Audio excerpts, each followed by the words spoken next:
वालेकुम। तमाम आलम इस्लाम को मेरा प्यार भरा सलाम।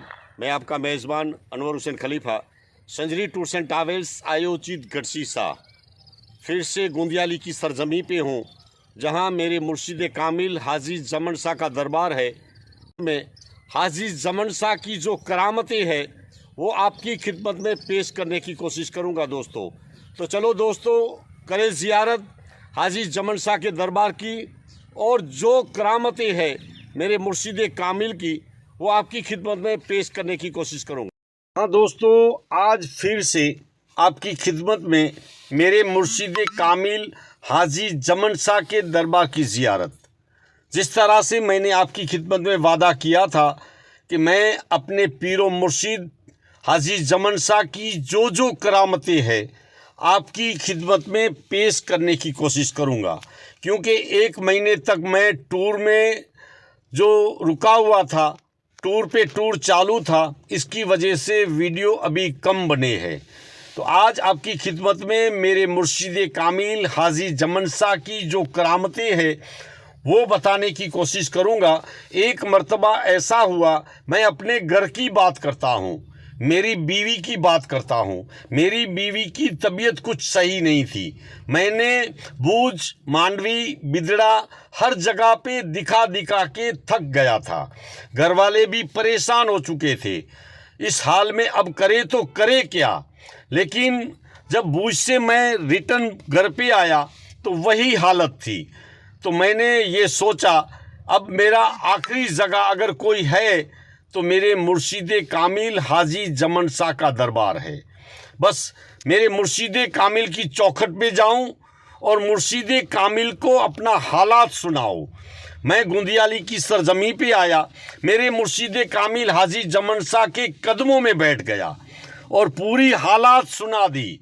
मेरे मुर्शिद कामिल ने कहा, बेटा चिंता ना करे, अल्लाह मेहरबान है, अल्लाह बड़ा है, अल्लाह सही कर देगा। उनकी जुबान से यही शब्द निकलते रहते, नहीं मैं सही कर दूंगा, नहीं अल्लाह मेहरबान है, अल्लाह सही कर देगा। और उसके बाद मेरी आंखों से आंसू टपकते हुए मेरे मुर्शिद ने देख लिया तो कहने लगे, बेटा चिंता ना कर, अल्लाह मेहरबान है।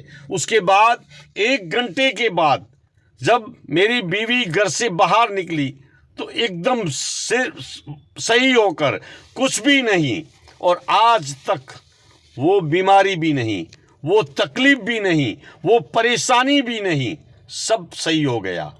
ऐसे मेरे मुर्शिद कामिल का दरबार है।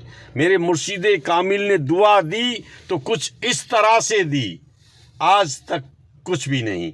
और इसके बाद एक मर्तबा ऐसा हुआ कि थायराइड रोग का कुछ असर दिखने लगा। मेरी बीवी की तबीयत में कुछ थायराइड रोग का असर दिखने लगा। तो मैं भूज दिखाने गया तो उस डॉक्टर ने कहा, आप सोमवार के दिन सुबह आइए, कुछ खाना खाए बगैर। तो मैं तो शुक्रवार की शाम को टूर में चला गया और सोमवार की सुबह मेरे बेटे को मैंने कह के निकला था कि आप जाइएगा, रिपोर्ट करवा के आइएगा। जब मैं शुक्रवार की शाम को निकला तो अल्लाह की कुदरत का कमाल ये है, मेरे मुर्शिद कामिल हाजी जमन शाह की बेटी साहिबा मेरे साथ अजमेर के लिए उसी टूर में शामिल थी। मैंने उन्हें बताया कि माँ साहिबा आप मेरे लिए दुआ करें, मेरी बीवी की तबीयत कुछ सही नहीं, डॉक्टर ने कहा है कुछ थायराइड रोग का असर दिखता है, लेकिन सोमवार को रिपोर्ट करवाना है। तो माँ साहिबा ने कहा, बेटा चिंता ना करे, अल्लाह मेहरबान है, गरीब नवाज की बारगाह में चलते हैं, वहाँ दुआ करवाएंगे। तो उसके बाद संडे की शाम को, रविवार की शाम को अजमेर पहुँचे। सोमवार की सुबह मेरे मुर्शिद कामिल हाजी जमन शाह की बेटी साहिबा गरीब नवाज की बारगाह में जाकर मेरे लिए दुआ करती है और मेरी बीवी के लिए दुआ की। और उसके बाद गुलाब का फूल उठाकर मेरे हाथों में थमा दिया और उसके बाद कहने लगी, बेटा कुछ नहीं होगा, चिंता ना करे, अल्लाह मेहरबान है, गरीब नवाज सब सही कर देंगे। और उसके बाद दोपहर को जो रिपोर्ट आया बिल्कुल कुछ भी नहीं था, एकदम सही था। ये अल्लाह के वलियों की शान है। ये है आले रसूल की शान, ये है मेरे मुर्शिद कामिल का घराना, मेरे पीर का घराना। आपको भी मैं बताता हूँ, अगर आपको कुछ चाहिए तो सबसे पहले अपने माँ के कदमों में बैठ जाइए, वालिदैन के कदमों में बैठ जाइए, और उसके बाद हमारी जगह अगर कोई है तो पीरो मुर्शिद के कदमों में बैठ जाइए, वहाँ से सब कुछ मिलेगा। हाँ दोस्तों, इस तरह से मैं आज मेरे मुर्शिद कामिल की जो जो करामतें हैं वो बताने की कोशिश की है। अभी बहुत एपिसोड बाकी है, बहुत करामतें बाकी है। जिस इंसान को शिफा मिली है उस इंसान की इंटरव्यू लेके आपकी खिदमत में पेश करने की कोशिश करूँगा। आज के लिए इतना ही, दीजिए इजाज़त। मैं आपका मेज़बान अनवर हुसैन खलीफा।